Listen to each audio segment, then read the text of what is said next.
সামুরা ইবনে জুনদুব রাদিয়াল্লাহু তাআলা আনহুকে আল্লাহ নবী বললেন, আহাব্বুল কালামি ইলাল্লাহি আরবা, আল্লাহর কাছে চারটা কথা সবচাইতে বেশি প্রিয়। এক নাম্বার সুবহানাল্লাহ, দুই নাম্বার আলহামদুলিল্লাহ, তিন নাম্বার লা ইলাহা ইল্লাল্লাহ, চার নাম্বার আল্লাহু আকবার। নবীজি বলেন, লা তুসাম্মিয়ান্না গুলামাকা রাবাহান ওয়ালা নাজিহা। আরেক বর্ণনায় লা তুসাম্মিয়ান্নাকা গুলামান রাবাহান। নবীজি বলেন তার সাহাবা হযরত সামুরা ইবনে জুনদুব রাদিয়াল্লাহু তাআলা আনহুকে আল্লাহ নবী বলেন, সামুরা, দুনিয়ার মধ্যে চারটা কথা সবচাইতে আল্লাহর কাছে বেশি প্রিয়। এক নাম্বার সুবহানাল্লাহ, দুই নাম্বার আলহামদুলিল্লাহ, তিন নাম্বার লা ইলাহা ইল্লাল্লাহ, চার নাম্বার আল্লাহু আকবার। এরপর নবী বলেন, সামুরা, তুমি তোমার ছেলের নাম কখনো রবাহ রাখবা না। কি রাখবা না? রবাহ মানে হলো লাভবান হওয়া। তোমার সন্তানের নাম তুমি রবাহ রাখবা না, রবাহ। এটা নবীজি বললেন, তুমি তোমার সন্তানের নাম রবাহ রাখবা না। আর ওয়ালা নাজিহান, তোমার সন্তানের নাম তুমি নাজিহ রাখবা না। নাজিহ মানে হলো সফল কাম, এটা রাখবা না। ওয়ালা আফলাহা, তোমার সন্তানের নাম তুমি আফলাহ রাখবা না। আফলাহ মানে অধিক সফল কাম। আফলাহ মানে কি? অধিক সফল কাম। এইগুলা তুমি তোমার সন্তানের নাম কখনো রাখবা না। রাসূল আকরাম সাল্লাল্লাহু আলাইহি সাল্লাম কেন কয়, ফাইন্নাকা তাকুলু সাম্মা হুয়া, কারণ অনেক সময় তোমরা বলবা রবাহ কোথায়, আয়েশা বলবা এই জায়গায় কি রবাহ আছে? রবাহ আসলে তার ছেলের নাম। তো বলতে পারো তোমরা ওহুয়া লা ইয়াকুনু, তখন ওই ব্যক্তি বলবে লা, এখানে রবাহ নাই, মানে এখানে লাভ নাই, আসলে এখানে তোমার ছেলে নাই। এই জাতীয় নাম রাখলে অনেক সময় মানুষ বলবে একটা, অন্য মানুষের মধ্যে ভুল ধারণা সৃষ্টি হতে পারে। তা এই নামগুলা রাখবা না। তো বললেন রবাহ রাখবা না, আফলাহ রাখবা না, নাজিহ রাখবা না। কেউ এসে আমাকে আপনাকে বললো আরবদের মধ্যে হালিব নাজিহ হা হুনা, এখানে কি নাজিহ আছে? তো আমি বললাম লাইসা নাজিহ হা হুনা, এখানে নাজিহ নাই, মানে এখানে সফল কাম নাই। আসলে সফল কাম নাই এর উদ্দেশ্য না, উদ্দেশ্য হলো নাজিহ নামে ছেলেটা এখানে নাই। নবীজি বলেন তুমি বলবা ছেলের কথা, অন্য মানুষ ধারণা করবে এই জায়গায় মনে সফলতা নাই। তো এই জন্য বললেন ছেলের নাম রবাহ রাখবা না, নাজিহ রাখবা না, আফলাহ রাখবা না। যাই হোক, এই হাদিসের মধ্যে রাসূল সাল্লাল্লাহু আলাইহি সাল্লাম প্রথমে বললেন আল্লাহর কাছে প্রিয় কালাম হলো চারটা, সুবহানাল্লাহ, আলহামদুলিল্লাহ, লা ইলাহা ইল্লাল্লাহ, আল্লাহু আকবার। জাগ্রত অবস্থায় আমাদের সময়গুলো যেন নষ্ট না হয়, আল্লাহ সময়গুলোকে মূল্যায়ন করার তৌফিক দান করেন। আমিন। তিরমিজি শরীফের 3380 নাম্বার হাদিসের বর্ণনা, আবু হুরায়রা রাদিয়াল্লাহু তাআলা আনহুর বর্ণনা। আন আবি হুরায়রা রাদিয়াল্লাহু তাআলা আনহু قال قال رسول الله صلى الله عليه وسلم, আবু হুরায়রা রাদিয়াল্লাহু তাআলা আনহুর বর্ণনা, আল্লাহ নবী বলেন, মা জালাসা কওমুন মাজলিসান, কোন সম্প্রদায় যখন কোন মজলিসের মধ্যে বসে, বসার পর লাম ইয়াযকুরুল্লাহ ফি, ওই মজলিসের মধ্যে যদি আল্লাহর নাম না নেওয়া হয়, ওয়ালাম ইউসাল্লু আলা নাবিয়িহিম, নবীর উপর যদি দুরূদ পড়া না হয়, ইল্লা কানা আলাইহিম তিরাতুন, কোন মজলিসের মধ্যে তোমরা বসলা, বসার পর ওই মজলিসের মধ্যে যদি আল্লাহর নাম না নেওয়া হয়, নবীর নাম না নেওয়া হয়, মানে নবীর উপর দুরূদ পড়া না হয়, নবীজি বলেন ওই মজলিসের উপর আল্লাহর পক্ষ থেকে গজব হবে, নাউজুবিল্লাহ। তিরাতুন শব্দের অর্থ আফসোসের কারণ, হতাশার কারণ। নবীজি বলেন ফা ইনশাআ গফারা ওয়া ইনশাআ আযাবা, আল্লাহ চাইলে ওই মজলিসের মানুষগুলাকে মাফ করতে পারেন, আল্লাহ চাইলে ওই মজলিসের মানুষগুলাকে শাস্তি দিতে পারেন। তো রাসূল আকরাম সাল্লাল্লাহু আলাইহি সাল্লাম বলেন, কোন সম্প্রদায় এক মজলিসে বসে, বসার পর সেখানে যদি আল্লাহর নাম না নেয়, রাসূল সাল্লাল্লাহু আলাইহি সাল্লামের উপর যদি দুরূদ না পড়ে, ইল্লা কানা আলাইহিম তিরাতুন, তাহলে তাদের জন্য আফসোসের কারণ হবে, হতাশার কারণ হবে, গজবের কারণ হবে। এজন্য আমাদের কোনো বৈঠক, কোনো মজলিস যেন আল্লাহর জিকির শূন্য না থাকে। এজন্য একটু চিন্তা করেন, যেই মজলিসের মধ্যে 3 ঘন্টা গানের কনসার্ট হয়, শুরু থেকে শেষ পর্যন্ত ওই মজলিসের মানুষগুলার কি অবস্থা। রাসূল সাল্লাল্লাহু আলাইহি সাল্লাম বলেন, যেই মজলিসে আল্লাহর নাম না নেওয়া হয়, রাসূল সাল্লাল্লাহু আলাইহি সাল্লামের উপর দুরূদ পড়া না হয়, ওই মজলিসের জন্য আফসোসের কারণ তথা আল্লাহর পক্ষ থেকে গজবের কারণ ওই মজলিস। এই জন্য রাসূল আকরাম সাল্লাল্লাহু আলাইহি সাল্লাম জাগ্রত অবস্থায় আমাদের একটা বৈঠকও যেন জিকির শূন্য না হয়। আবু দাউদ শরীফের এক হাদিসে বলেন, আমি আর উনি দুইজনে বসে রয়েছি এক জায়গায়, এমনি দুইজন বসে কথা বলতেছি, নবী বলেন এই দুইজনের মজলিসটাও যেন জিকির শূন্য না হয়। আবু দাউদ শরীফ হাদিস নাম্বার 4855 নাম্বার হাদিস। ক্বালা রাসূলুল্লাহ সাল্লাল্লাহু আলাইহি ওয়াসাল্লাম, এটাও আবু হুরায়রা রাদিয়াল্লাহু তাআলা আনহুর বর্ণনা। আল্লাহর নবী বলেন, মান কাদা মাকআদান, কোন ব্যক্তি কোন মজলিসের মধ্যে বসছে, কোন বৈঠকের মধ্যে বসছে। এই দেখেন আমি একটা চেয়ারে বসলাম, এটা বৈঠক, এটা একটা বৈঠক। মান কাদা মাকআদান, কোন মানুষ কোন একটা বৈঠকের মধ্যে বসছে, ওয়ালাম ইয়াযকুরিল্লাহ, ওই জায়গায় আল্লাহর নাম নেয় নাই, কোন বৈঠকে বসছে আল্লাহর নাম নেয় নাই, কানা আলাইহিম তিরাতুন, তার জন্য এটা আল্লাহর পক্ষ থেকে হতাশার কারণ হতে পারে। নাউজুবিল্লাহ, এটা তার জন্য আল্লাহর পক্ষ থেকে হতাশার কারণ হতে পারে। এই হাদিসটা আবু দাউদ শরীফের 4856 নাম্বার হাদিসের বর্ণনা। তো নবীজি সাল্লাল্লাহু আলাইহি সাল্লাম বলেন, ওয়ামানিত তাজআ মাবজাআন, কোন ব্যক্তি যদি রাতের বেলা বিছানায় মাথা লাগায়, ওয়ালাম ইয়াজকুরুল্লাহ, আল্লাহর নাম না নেয়, কোন ব্যক্তি মাথা লাগায় কিন্তু আল্লাহর নাম নেয় না, রাসূল সাল্লাল্লাহু আলাইহি সাল্লাম বলেন, কানা আলাইহি তিরাতুম মিনাল্লাহ, এই ব্যক্তির জন্য আল্লাহর পক্ষ থেকে এই ঘুমটা হতাশার কারণ হতে পারে। মাথা লাগাইছে বালিশের মধ্যে, আল্লাহর নাম নেয় নাই। এবার আবু দাউদ শরীফের 4855 নাম্বার হাদিস শুনেন। এই বৈঠকে আমরা বসে রয়েছি না একটা মজলিসে, নবীজি কি বলে দেখেন। আপনার বন্ধু যারা গানের কনসার্টে যায় তাদেরকে বললেন, ক্বালা রাসূলুল্লাহ সাল্লাল্লাহু আলাইহি ওয়াসাল্লাম, নবীজি বলেন, মা মিন কওমিন ইয়াকুমুনা মিন মাজলিসিন লা ইয়াযকুরুনাল্লাহ, কোন সম্প্রদায় যখন এমন একটা বৈঠকের মধ্যে বসে যেই বৈঠকের মধ্যে একবারও আল্লাহর নাম না নেওয়া হয়, ইল্লা কামু আন মিসলি জিফাতি হিমার, ওই মজলিসটা এমন হয়ে যায় যেন ওই মজলিসের মধ্যে মরা গাধার গোশত পরিবেশন করা হয়েছে। একটা মজলিস, গানের মজলিস, এখান থেকে উঠলো, সেখানে কোনো জিকির হয় না। নবীজি বলেন, কেমন যেন মরা গাধার ভোজন সভা করা হয়েছে, আর ওই ভোজন সভা থেকে মানুষগুলো উঠছে। যে মজলিসে আল্লাহর নাম না নেওয়া হয়, আল্লাহ আমাদের সকলকে, আমাদের প্রত্যেকটা বৈঠক, আমাদের প্রত্যেকটা মজলিস যেন জিকির শূন্য না থাকে, জাগ্রত অবস্থায় প্রত্যেকটা মুহূর্ত যেন আল্লাহ স্মরণে কাটাইতে পারে, আল্লাহ তৌফিক দান করেন। এবার দেখেন রাসূল সাল্লাল্লাহু আলাইহি সাল্লাম আবু দাউদ শরীফের 4856 নম্বর হাদিসে বলছিলেন, যেই ব্যক্তি বিছানায় মাথা লাগায়, বালিশে মাথা লাগায়, মানিত তাজআ মাদজাআন, বিছানায় মাথা লাগায় ঘুমানোর জন্য আল্লাহর নাম না নেয়, তার জন্য এটা আফসোসের কারণ হতে পারে। এই জন্য আমাদের ঘুমানোটা, নিদ্রা অবস্থাটা যেন সুন্নাহ মোতাবেক হয়। সহিহ বুখারী হাদিস নাম্বার 6320 নাম্বার হাদিসের বর্ণনা। এই হাদিসের মধ্যে আছে, এটা আবু হুরায়রা রাদিয়াল্লাহু তাআলা আনহুর বর্ণনা। ক্বালা রাসূলুল্লাহ সাল্লাল্লাহু আলাইহি ওয়াসাল্লাম, আল্লাহ নবী বলেন, ইদা আওয়া আহাদুকুম ইলা ফিরাশিহি, তোমাদের কেউ যখন বিছানার মধ্যে যায়। এবার দেখেন, যাওয়ার পর আমার দিকে তাকান, নবীজি বলেন, ফালয়ানফুদ ফিরাশাহু বিদাখিলাতি ইজারিহি, সে যেন লুঙ্গির নিচে দিয়ে বিছানাটা এইভাবে ঝাড়ে। আর আপনারা তো ঝাড়ু দিয়া ঝাড়েন, বাকি নবীর সুন্নত যেহেতু বলছে আর কি, যে লুঙ্গির নিচ দিয়া এভাবে যেন বিছানাটা ঝাড়ে, একবার অন্তত এমন করেন। কয় কেন করব? নবীজি করতে বলছে তাই করব। হ্যাঁ, এইভাবে বিদাখিলাতি ইজারিহি। অন্য বর্ণনায় আসছে সালাসা মাররাত, 3 বার লুঙ্গির নিচ দিয়ে বিছানা এমন করবে। নবীজি আমাদের প্রতি কত মায়া, আমাদেরকে বলেন, ফাইন্নাহু লা ইয়াদরি মা খালফাহু আলাইহি, কারণ তার জানা নাই, তার অজান্তে এই বিছানার মধ্যে কোনো বিচ্ছু আছে কিনা এটা তার জানা নাই।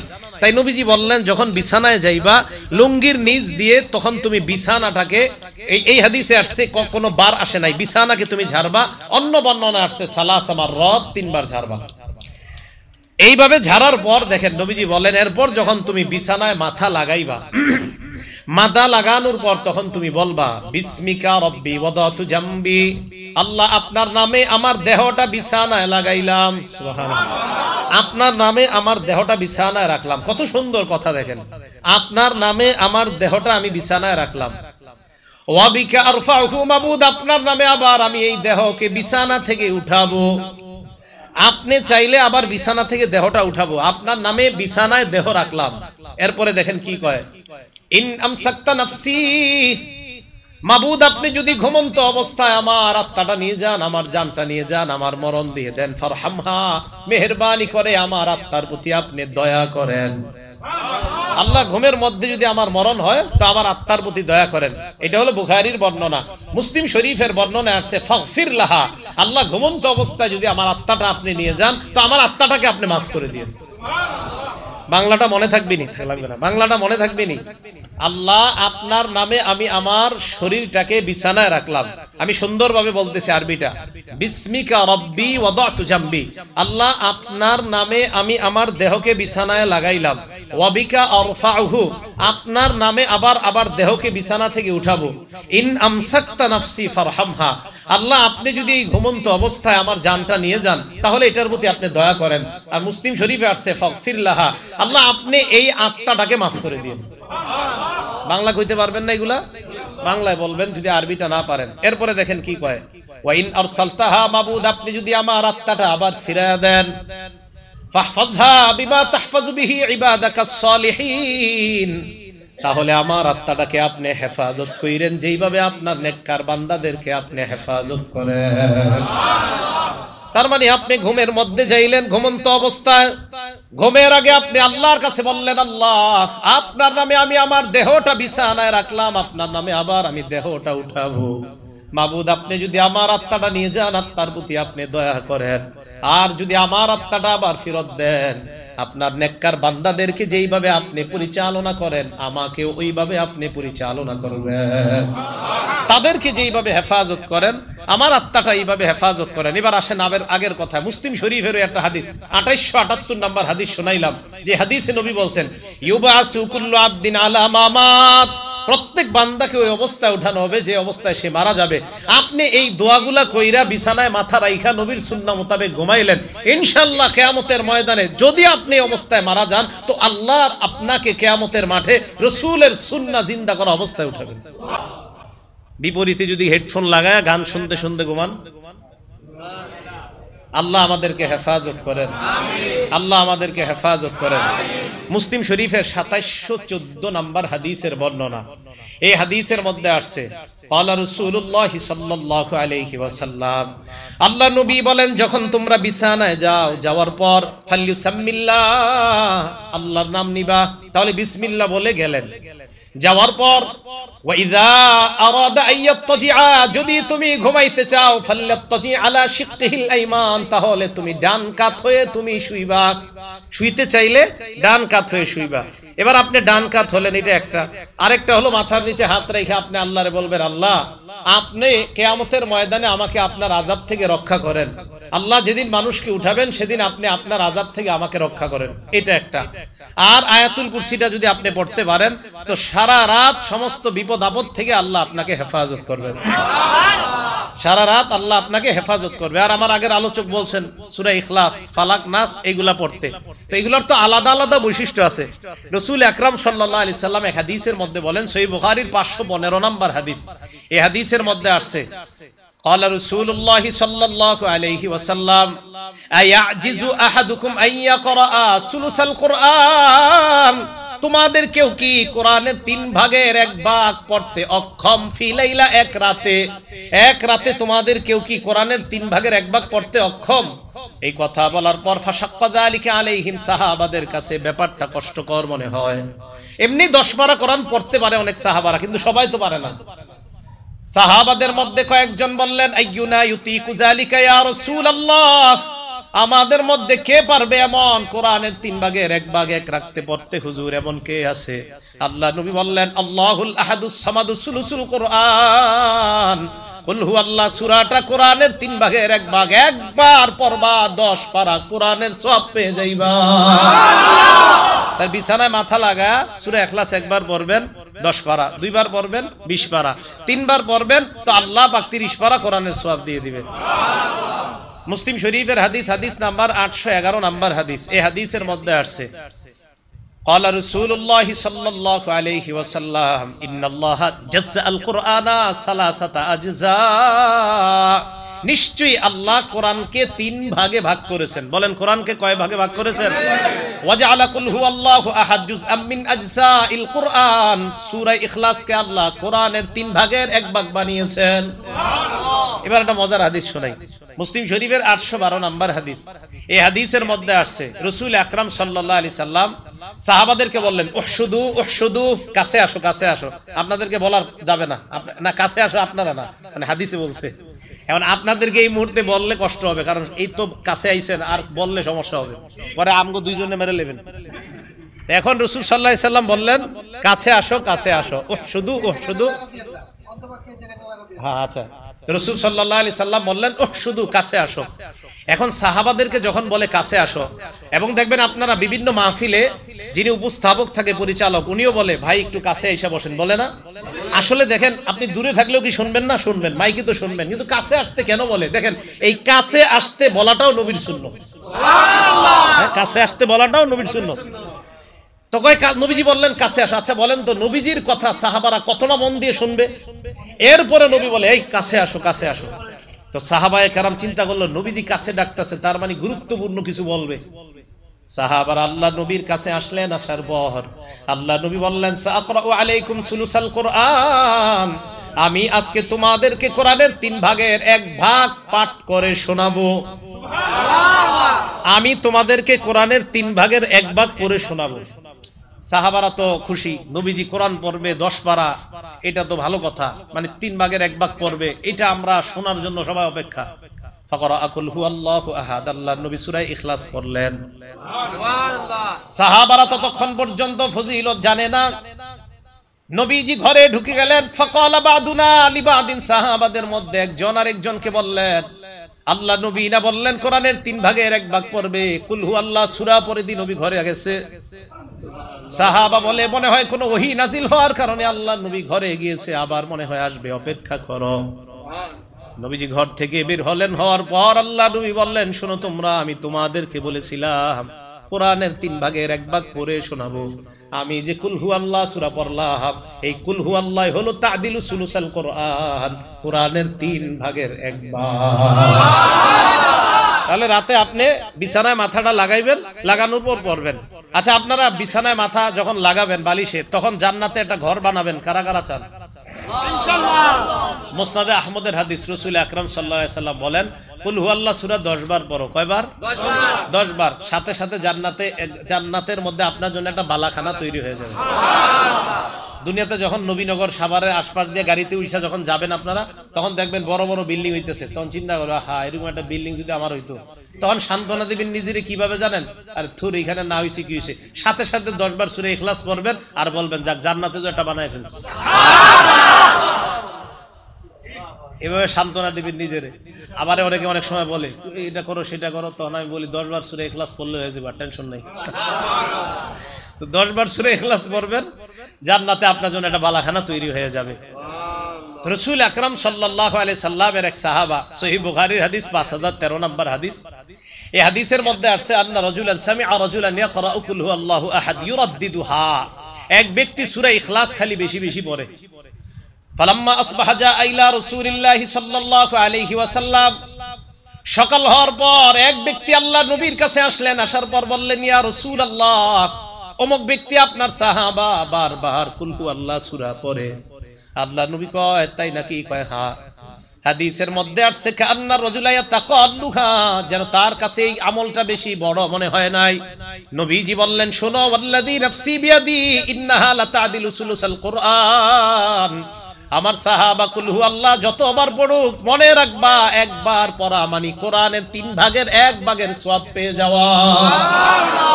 এটা নাসাই শরীফের 993 নাম্বার হাদিস। আম্মা জান আয়েশা সিদ্দিকা রাদিয়াল্লাহু তাআলা আনহার বর্ণনা, তিনি বলেন আন্না রাসূলুল্লাহ সাল্লাল্লাহু আলাইহি ওয়াসাল্লাম বাআসা রাজুলান আলা সারিয়াতিন, আল্লাহ নবী এক সাহাবাকে এক এলাকার মধ্যে যুদ্ধের জন্য পাঠাইলেন, সাহাবাকে আমির বানায়া দিলেন। তো আমির সাহেব যারা আছে ওনার সাথে তাদেরকে নিয়ে নামাজ পড়ে। তো উনি যখন নামাজ পড়ে ফাকরা আলি আসহাবিহি ফি সালাতিহিম, নামাজের মধ্যে উনি কেরাত পড়ে। যখনই উনি নামাজ শেষ করে দ্বিতীয় রাকাতে অথবা ওনার কেরাত উনি সমাপ্ত করে বিকুল হুয়াল্লাহু আহাদ, ফায়াখতিমু বিকুল হুয়াল্লাহু আহাদ, উনি প্রায় সময় খালি কুল হুয়াল্লাহু আহাদ পড়ে নামাজ শেষ করে। মনে করেন প্রথম রাকাতে একটা বললাম, দ্বিতীয় রাকাতে কুল হুয়াল্লাহ, অথবা প্রথম রাকাতে আপনার 2 সূরা একসাথে পড়ে ফেললো, প্রথমে তাব্বাত ইয়াদা পরে কুল হুয়াল্লাহ, মানে এত বেশি কুল হুয়াল্লাহ নামাজে পড়ে। ফালাম্মা রাজাউ, সবাই যখন ফিরে আসছে নবীজির কাছে, আসার পর যাকারু লাহু, নবীজির কাছে এই কথাটা বলছি ইয়া রাসূলুল্লাহ, উনি খালি কুল হুয়াল্লাহ সূরা পড়ে নামাজ পড়ায়। নবীজি বললেন তাই নাকি? ফাসালুহু লিআইয়ি শাইইন ফাআলা যালিকা, এটা নাসাইর বর্ণনা। নবীজি বললেন তাকে কি জিজ্ঞাসা করো উনি এটা কেন করছে সাহাবা। আর বুখারীর বর্ণনা লিআইয়ি শাইইন ইয়াসনাউ যালিকা, ওনাকে গিয়ে জিজ্ঞাসা করো, আমার সাহাবাকে জিজ্ঞাসা করো এই কাজ কেন করে। সাহাবারা তার কাছে গেলেন, যাওয়ার পর সালুহু প্রশ্ন করলেন, তুমি এটা কেন করো? উনি জবাব দিলেন, লিআন্নাহা সিফাতুর রহমান, কুল হুয়াল্লাহ সূরার মধ্যে আমার রবের গুণাবলী আছে, তাই আমি পছন্দ করি এটা খুব বেশি। সুবহানাল্লাহ। আমার রবের গুণাবলী আছে, আমার রব এক, আমার রব বিয়ে করে নাই, আমার রবের বিবি নাই, আমার রবের ছেলে নাই, আমার রবের মেয়ে নাই, তিনি সন্তান জন্ম দেন না, তিনি সন্তান জন্ম নেন না, তার থেকে সন্তান জন্ম নেয় না, তিনি সন্তান জন্ম দেন না, তার সমকক্ষ কেউ নাই, তো আমার রবের এই গুণাবলীটা বলতে আমার খুব ভালো লাগে। সুবহানাল্লাহ। সাহাবারা নবীজির কাছে গেছে, নবীজি বললেন, কি জিজ্ঞাসা করছো? হ্যাঁ হুজুর, এটাতে নাকি রহমানের সিফাত আছে, তাই উনি বলে, আখবিরুহু আন্নাল্লাহা ইউহিব্বুহু, তাকে জানায়া দাও সে যেমন সূরা ইখলাসকে খুব ভালোবাসে, মহব্বত করে, আল্লাহও তাকে ভালোবাসে। সুবহানাল্লাহ। তো রাতে বালিশে মাথা যখন লাগাইবেন, আল্লাহর ভালোবাসা অর্জন করারও একটা উপায় কুল হুয়াল্লাহ সূরা পড়েন। সূরা বাকারার শেষ দুই আয়াত, আমানার রাসূলু বিমা উনজিলা ইলাইহি মির রাব্বিহি থেকে শেষ পর্যন্ত কোরআন দেখে দেখেই পড়েন আপনি। হাদিসের মধ্যে রাসূল বলেন, কাফাতা, যেই ব্যক্তি সূরা বাকারার শেষ দুই আয়াত পড়বে, রাসূল আকরাম সাল্লাল্লাহু আলাইহি সাল্লাম বলেন, তার ওই পুরা রাত্রের জন্য এই দুই আয়াতই যথেষ্ট হয়ে যাবে।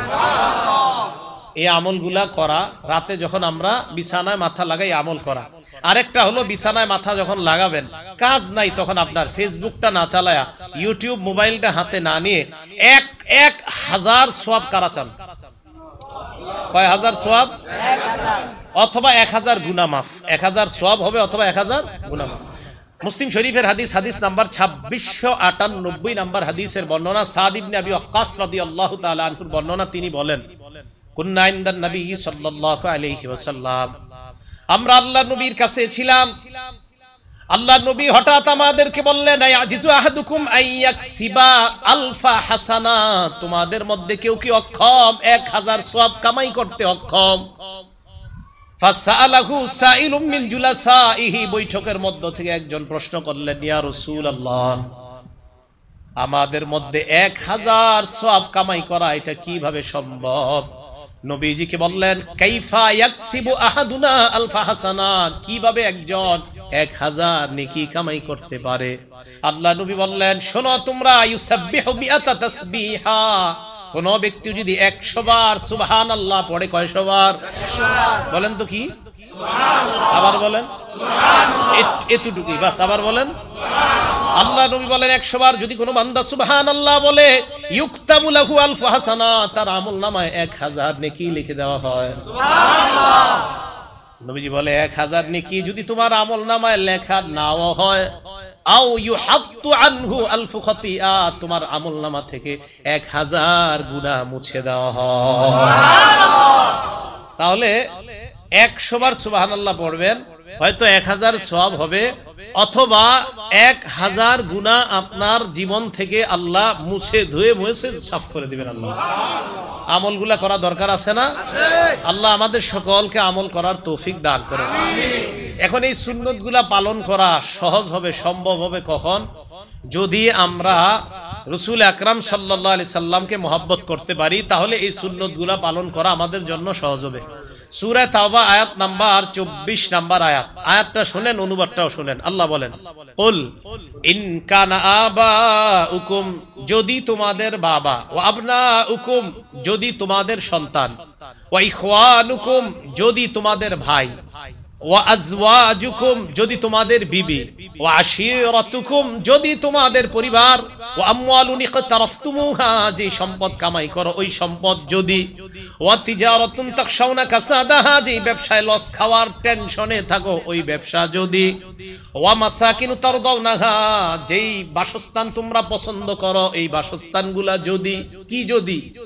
বাবা, যদি তোমাদের বাবা, যদি তোমাদের সন্তান, যদি তোমাদের ভাই, যদি তোমাদের বিবি, যদি তোমাদের পরিবার, যদি তোমাদের উপার্জিত সম্পদ, যদি তোমাদের ব্যবসা, যদি তোমাদের বাসস্থান, আহাব্বা ইলাইকুম মিনাল্লাহি ওয়া রাসূলি, আল্লাহ আর আল্লাহ রাসূলের চাইতে বেশি প্রিয় হয়, ওয়া জিহাদিন ফি সাবিলি, এবং আল্লাহর রাস্তায় জিহাদ করার চাইতে যদি তোমাদের কাছে বেশি প্রিয় হয়, ফাতারাব্বাসু হাত্তা ইয়াতি আল্লাহু বিআমরি, তাহলে অপেক্ষায় থাকো, আল্লাহ তোমাদের উপর যেই গজব নিয়ে আসবে ওই গজবের অপেক্ষা করো। তাহলে এবার আপনারা বলেন তো, বাবার চাইতেও বেশি প্রিয় হতে হবে কে? আল্লাহ তার রসুল, আল্লাহ এবং তার রসুল। আচ্ছা, মায়ের চাইতে, বিবির চাইতে, ভাইয়ের চাইতে, সন্তানদের চাইতে, ব্যবসার চাইতে, সব কিছুর চাইতে আল্লাহ আল্লাহ রসুল বেশি প্রিয় হতে হবে। যদি না হয় তাহলে আযাবের অপেক্ষা করা। তো আবার আসেন, জাগ্রত আর নিদ্রা এই উভয় অবস্থায় সুন্নাহগুলা পালন করা তখন সহজ হবে যদি রাসূল আকরাম সাল্লাল্লাহু আলাইহি সাল্লামের মহব্বত আমাদের মধ্যে বেশি থাকে। দেখেন, আমাদের মাঝে একটা অবহেলিত সুন্নতের নাম মেসওয়াক। একটা অবহেলিত সুন্নতের নাম কি? মেসওয়াক। রাসূল আকরাম সাল্লাল্লাহু আলাইহি সাল্লাম, আরেকটা কথা, যখন আপনারা রাতের বেলা ঘুমাবেন, ক্বালা রাসূলুল্লাহ সাল্লাল্লাহু আলাইহি ওয়াসাল্লাম, আল্লাহ নবী বলেন, ইদা আওয়াইতা ইলা ফিরাশিক ফাতাওয়াদ্দা ওযুআকা লিস-সালাহ, নামাজের জন্য যেইভাবে ওযু করো ঘুমের আগে ঠিক ওইভাবে ওযু করবা। তাহলে রাতের বেলা ঘুমের আগে ওযু করা, ঘুমের আগে কি করা? আচ্ছা, ওই ওযুর আগে একটা কাজ করবেন, মেসওয়াক করা। বলেন কি করা? মেসওয়াক করা। বলছিলাম একটা অবহেলিত সুন্নতের নাম বর্তমানে মেসওয়াক।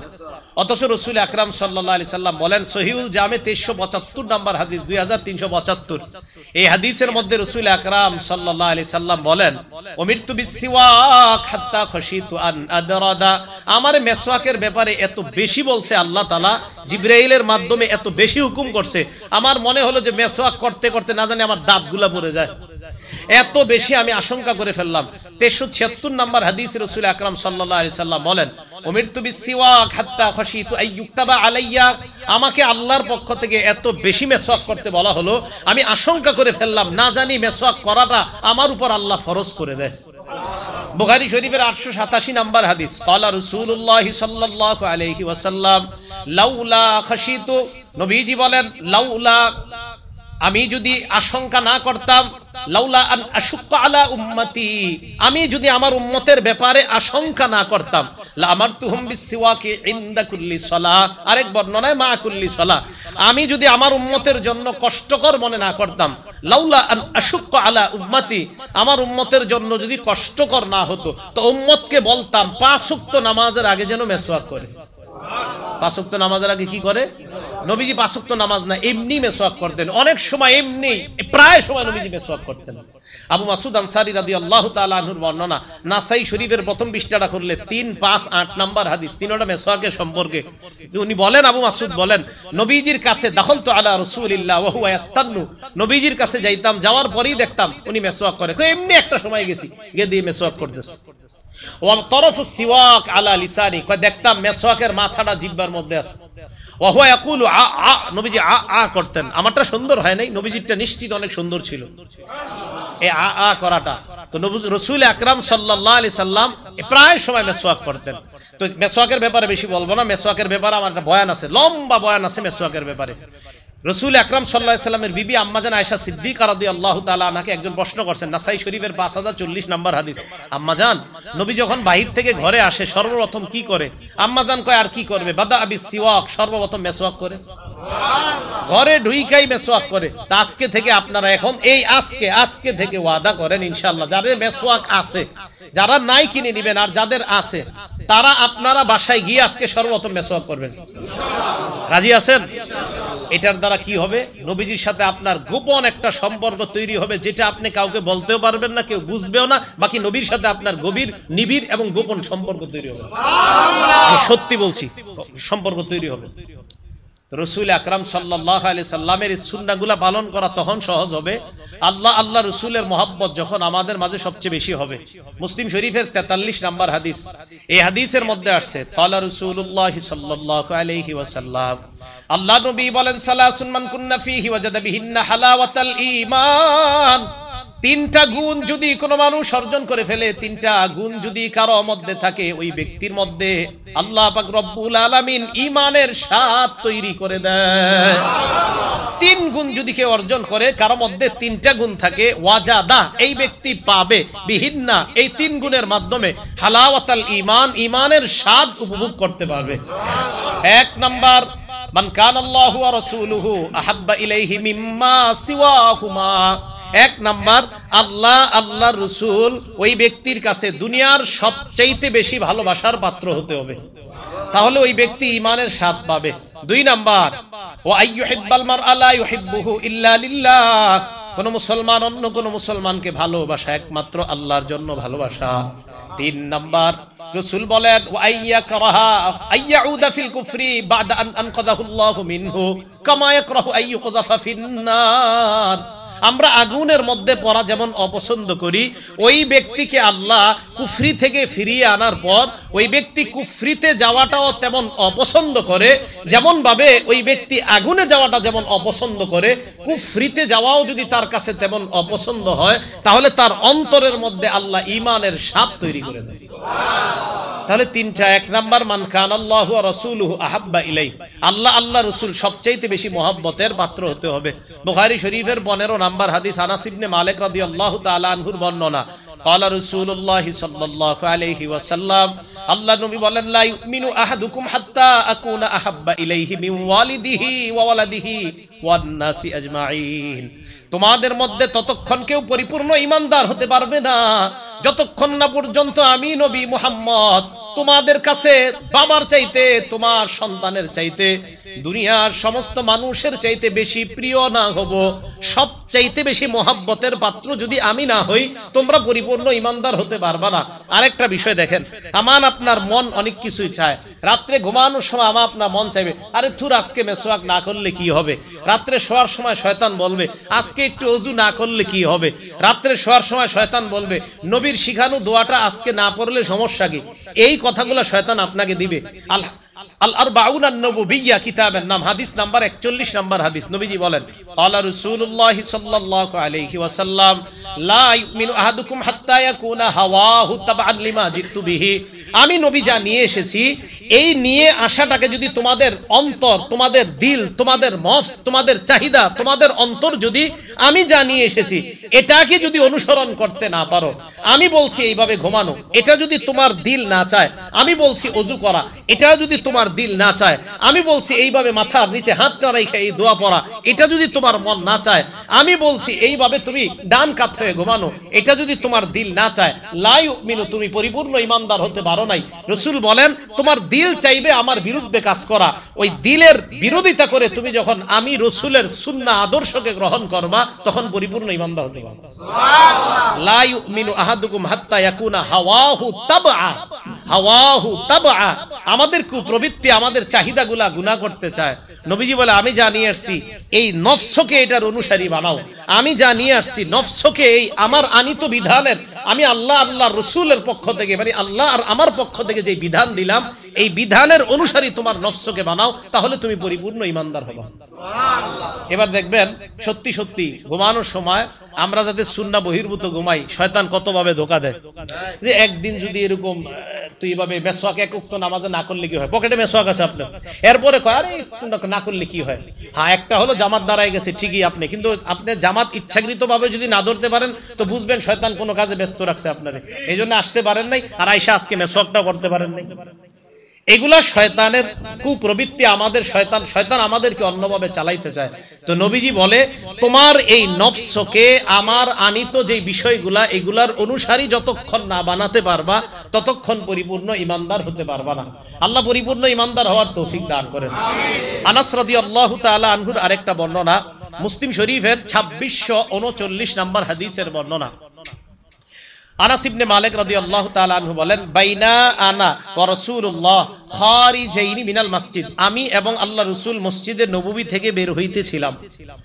লাকিনা রাজুলান ইনদা সুদ্দাতিল বাব, দরজায় এক ব্যক্তির সাথে আমার আর রাসূলের সাক্ষাৎ।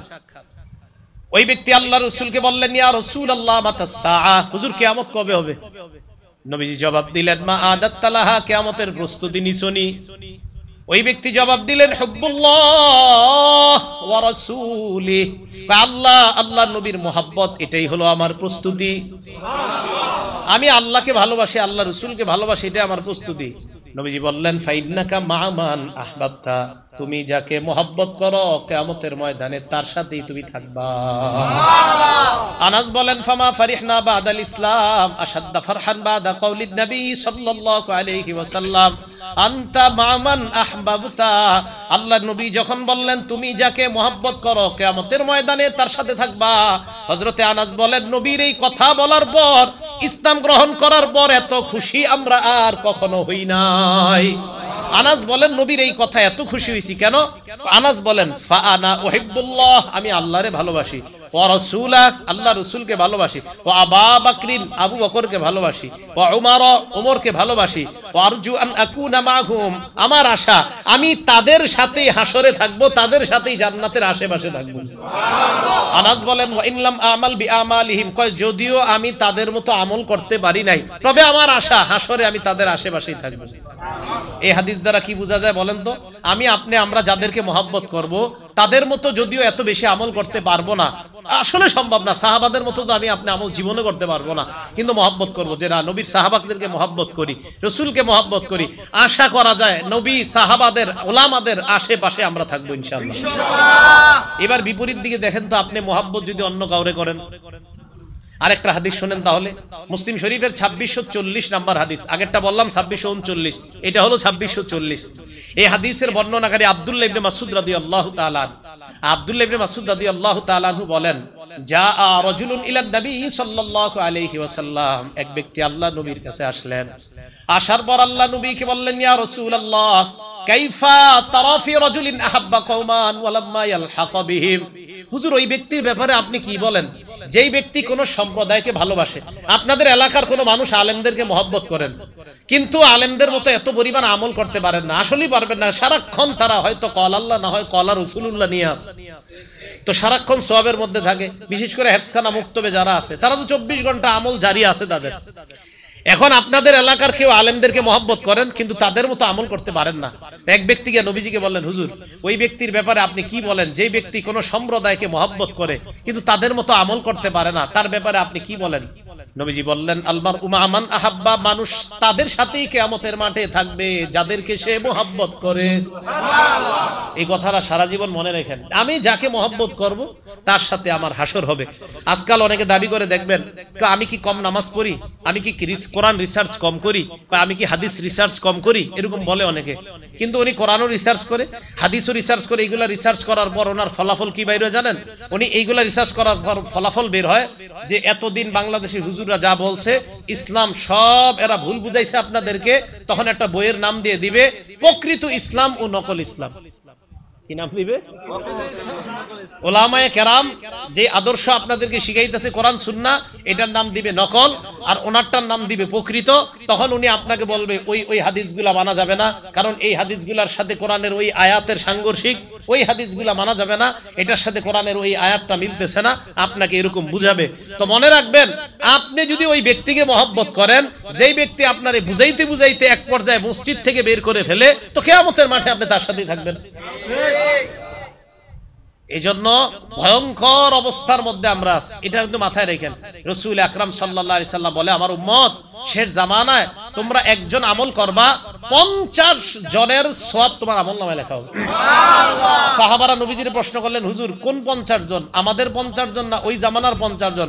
নবীজি বললেন বাল মিনকুম 50, বরং তোমাদের 50 জনের সওয়াব আমার শেষ উম্মতের এক ব্যক্তিকে দেওয়া হবে। সুবহানাল্লাহ। এইজন্য এই যুগে একবার ওইটাতে যাওয়া একবার ওইটাতে, মানে চারদিকে আপনি খালি দৌড়ান, না না মনে হয় ওখানে ঠিক ওখানে ঠিক, এত দৌড়াদৌড়ি বাদ দিয়ে মসজিদ মাদ্রাসা ধরেন, ইনশাআল্লাহ ঠিক থাকবেন। অত দৌড়াদৌড়ি বাদ দেন, খালি চারদিকে খোঁজে কোথায় যাবে কোথায় যাবে, এক পেরেশানির মধ্যে যায়টা হঠাৎ কয় হুজুর এতদিনে প্রকৃতি ইসলাম বুঝছি, এতদিন বুঝি নেই। এই কথাগুলা যখন আপনাদেরকে কেউ বুঝাবে, ওই লোকটাকে পাল্টা বলবেন চলেন আমাদের মাদ্রাসার মুতামিম সাহেবের কাছে আপনাকে নিয়ে যাই, তখন বলবে আমার কাজ আছে অন্যদিন আসবো।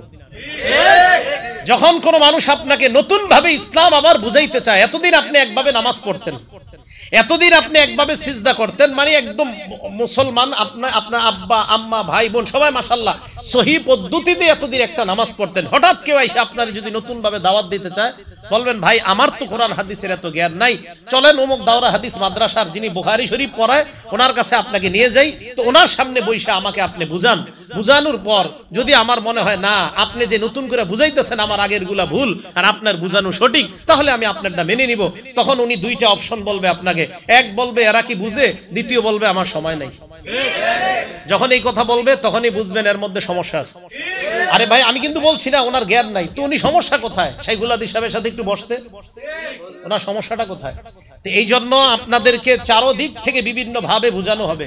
রাসূল আকরাম সাল্লাল্লাহু আলাইহি সাল্লামের মহব্বত রাখেন, নবীজি সাল্লাল্লাহু আলাইহি সাল্লামের মহব্বত অন্তরে লালন করেন, একটা কথা মনে রাখবেন, 28 পারা 2 নম্বর পৃষ্ঠা সূরা মুজাদালার 11 নম্বর আয়াতে আল্লাহ বলেন, ইয়ারফাইল্লাহুল্লাযীনা আমানু মিনকুম, তোমরা যারা ঈমানদার, এই তোমাদের ঈমানদারদের মর্যাদা আল্লাহ বাড়ায়। সুবহানাল্লাহ। আবার বলেন সুবহানাল্লাহ। কাদের মর্যাদা আল্লাহ বাড়ায়? আবার বলেন কাদের মর্যাদা? এখানে আমরা ইনশাআল্লাহ সবাই ঈমানদার না? ইনশাআল্লাহ। আলেম আছেন এখানে? আছে। এবার কি কয় দেখেন, আল্লাযীনা উতুল ইলমা দারাজাত, আর তোমরা ঈমানদারদের মধ্যে আবার আলেম যারা, তাদেরকে আবার আল্লাহ স্পেশাল মর্যাদা দেন। সুবহানাল্লাহ। আপনি কাদের সমালোচনা করছেন? এইজন্য আপনি কাকে মহব্বত করেন, যাকে মহব্বত করবেন তার সাথে আপনার হাসর। রাসূল সাল্লাল্লাহু আলাইহি সাল্লাম কোন প্রশ্ন করলেন, ইয়া রাসূলুল্লাহ, আমি এমন ওই ব্যক্তির ব্যাপারে আপনি কি বলেন যেই ব্যক্তি কোন সম্প্রদায়কে মহব্বত করে কিন্তু তাদের মতো আমল করতে পারে নাই? নবীজি বলেন, আল মারউ মা'a মান আহাব্বা, যেই ব্যক্তি যাকে মহব্বত করে সে তার সাথেই থাকবে। তো আমরা যেন সাহাবায়ে কেরাম, উলামায়ে কেরাম, রাসূল আকরাম সাল্লাল্লাহু আলাইহি সাল্লামের মহব্বত অন্তরে ধারণ করতে পারে, আল্লাহ তৌফিক দান করেন। সাহাবাদের সমালোচনা যদি কেউ করে, আলেমদের সমালোচনা যদি কেউ করে, তাবিদের সমালোচনা কেউ করে, ইমামদের সমালোচনা যদি কেউ করে, এই সমালোচনায় কখনো কান দিবেন না। ইমাম আবু হানিফার সমালোচনা যদি কেউ করে, ইমাম বুখারীর সমালোচনা যদি কেউ করে, ইমাম শাফি রহমতুল্লাহ আলাইহির সমালোচনা যদি কেউ করে, ইমাম মুসলিম রহমতুল্লাহ আলাইহির সমালোচনা যদি কেউ করে, ইমাম মালিক রহমতুল্লাহ আলাইহির সমালোচনা যদি কেউ করে, ইমাম আবু দাউদের সমালোচনা যদি কেউ করে, ইমাম তিরমিজি, ইমাম নাসাই ওনাদের সমালোচনা যদি কেউ করে, ইমাম আহমদ ইবনে হাম্বল ওনাদের সমালোচনা যদি কেউ করে আপনার মুখের সামনে, তখন আপনি বলবেন, ভাই আমি তো জানি ওনারা শ্রদ্ধেয় ইমাম, ওনাদের ব্যাপারে কোনো কথা থাকলে আমাকে না বইলা পাশে একটা মাদ্রাসা আছে দাওরায়ে হাদিস, এখানে চলেন, এই মাদ্রাসায় আলেমদের সাথে একটু কথা বলেন, বলার পর ওনাদের সামনে বইলেন যে এই ইমাম এই ছিল, তখন আমি কথাগুলো শুনবো। আরে ভাই, আপনার নিজের ইমানের আমল নিয়েই তো আপনি টেনশন থাকা দরকার। আপনি আইছেন আবু হানিফারে নিয়ে টেনশন করতে, আপনার এত টেনশন ইমাম আবু হানিফারে নিয়ে, ইমাম বুখারীকে নিয়ে এত টেনশন, আপনার কি পরিমাণ টেনশন! সুবহানাল্লাহ। মাঝে মাঝে চিন্তা করি যে সাধারণ জনগণের এত টেনশন ইমাম আবু হানিফারকে নিয়ে। মাঝে মাঝে ফেসবুকে দাড়িও নাই, কিচ্ছু নাই, এমন এমন লোক ইমাম আবু হানিফা রহমতুল্লাহ আলাইহিকে গালি দিয়ে কথা লেখে। তো এদের কথায় কান দিয়েন না। আমি দেখেন, আমি বলার পর হয়তো এই বের হয়ে অনেকে বলবে, হ্যাঁ কি বুঝে এটা বলবে, ঠিক আছে, আমি আপনার চেয়ে কমই বুঝি, আমি মেনে নিচ্ছি আপনার চেয়ে কম বুঝি। আপনারা সাধারণ যারা, অন্তত 2-3 জনকেও তো আমার কথাটা আমি ঢুকাইতে পারতেছি, আপনাদেরকে বলে যাই, এই যুগে ইমানের উপর থাকার জন্য চারদিকে কান দিয়েন না। জুমার নামাজটা ঠিক মতো পড়েন, ওখানে আলোচনা শোনেন খতিব সাহেবের, 5 ওয়াক্ত নামাজ মসজিদে ঠিক মতো পড়েন, সুন্নত মোতাবেক চলেন, খালি একটা কাম করেন না, গুনাহ করেন না, আর নামাজগুলা সুন্দরভাবে পড়েন। অমুকে কি বলছে এটা শুনতে যায়েন না, নামাজ পড়েন সুন্দর মতো, রমজান মাসে রোজা রাখেন, মুতু ওয়াদখুলু জান্নাত রাব্বিকুম, মরেন আর জান্নাতে যান। এটা সাধারণদের জন্য বললাম, যারা পড়াশোনা করে, সাধারণ যারা আপনারা দোকানে কাজ করে, ও হে উনি হঠাৎ ওনার 20 বছরের আগের নামাজ বাদ দিয়ে নতুন ভাবে নামাজ শুরু করছে, আরে এগুলা করবেন না। আল্লাহ পাক রব্বুল আলামিন আমাদের সকলকে উলামাদের মুহাব্বত, সাহাবাদের মুহাব্বত সহ মুহাব্বত যেন আমরা আঁকড়ে ধরে মুহাম্মদ সাল্লাল্লাহু আলাইহি সাল্লামের মুহাব্বত নিয়ে আমরা যেন কবরে যাইতে পারি, আল্লাহ তৌফিক দান করেন। আরেকটা কথা, সাহাবায়ে কেরামের সমালোচনা যে মজলিসে হয় সেই মজলিসে যাবেন না, সেই মজলিসে বসবেন না। সাহাবায়ে কেরামের সমালোচনা যে করে তার মুখের উপরে বলে দিবেন লানাতুল্লাহ, তার মুখের উপরে বলে দিবেন যে সাহাবা সমালোচনা যারা করে তাদের উপর আল্লাহর অভিশাপ, আল্লাহর নবীর অভিশাপ, সমস্ত মানুষের অভিশাপ। সাহাবা সমালোচনা যেই মজলিসে হয় ওই মজলিসে যাবেন না। সাহাবা সমালোচনা যেই বইয়ে লেখা আছে ওই বই পড়বেন না। সাহাবা সমালোচনা যেই এলাকার মধ্যে মানুষ বেশি করে ওই এলাকার আশেপাশ দিয়ে ঘুরবেন না। নবীজি সাল্লাল্লাহু আলাইহি সাল্লাম বুখারীর বর্ণনায় বলেন, লা তাসুব্বু আসহাবি, আমার সাহাবাদেরকে গালি দিও না। মনে রাখবা, তাদের কেউ তোমাদের কেউ উহুদ পাহাড় পরিমাণ দান করা, তোমাদের কেউ উহুদ পাহাড় পরিমাণ যদি দান করো, এই দান করাটা আমার সাহাবার 1 হাত পরিমাণ অথবা 2 হাত পরিমাণ যে দান, ওই দানের কাছেও বুঝতে পারবা না। এই জন্য তাদেরকে গালি দেওয়া যাবে না। তাহলে আমি মুহাব্বতের ধারাটা বুঝাইতে চাইতেছি, উলামায়ে কেরাম তাদেরকেও মুহাব্বত করব, আল্লাহওয়ালা পীর মাশায়েখদেরকে মুহাব্বত করব, ইমামদেরকে মুহাব্বত করব, তাবিঈদেরকে মুহাব্বত করব, তবে তাবিঈনদেরকে মুহাব্বত করব, সাহাবাদেরকে মুহাব্বত করব, সমস্ত নবীদেরকে মুহাব্বত করব, আল্লাহকে মুহাব্বত করব। এই মুহাব্বত অন্তরে ঢুকিয়ে বাতিল থেকে বেঁচে থেকে, বেদাত থেকে বেঁচে থেকে, হকের উপর অটল থেকে যেন আমরা দুনিয়া থেকে বিদায় নিতে পারি, আল্লাহ তৌফিক দান করেন। তাহলে আগের মূল কথায় ফিরে আসি, জাগ্রত আর নিদ্রা উভয় অবস্থাটা যেন রসুলের সুন্নাহ মোতাবেক কাটে। আর রসুলের সুন্নাহ মোতাবেক তখনই সম্ভব হবে যখন নবীজির মোহাব্বত অন্তরে আমরা লালন করতে পারবো। আল্লাহ পাক রব্বুল আলামিন সকলকে কথাগুলোর উপর আমল করার তৌফিক দান করেন। আমিন। ওয়া আখিরু দাওয়ানা আনিল হামদুলিল্লাহি রাব্বিল আলামিন।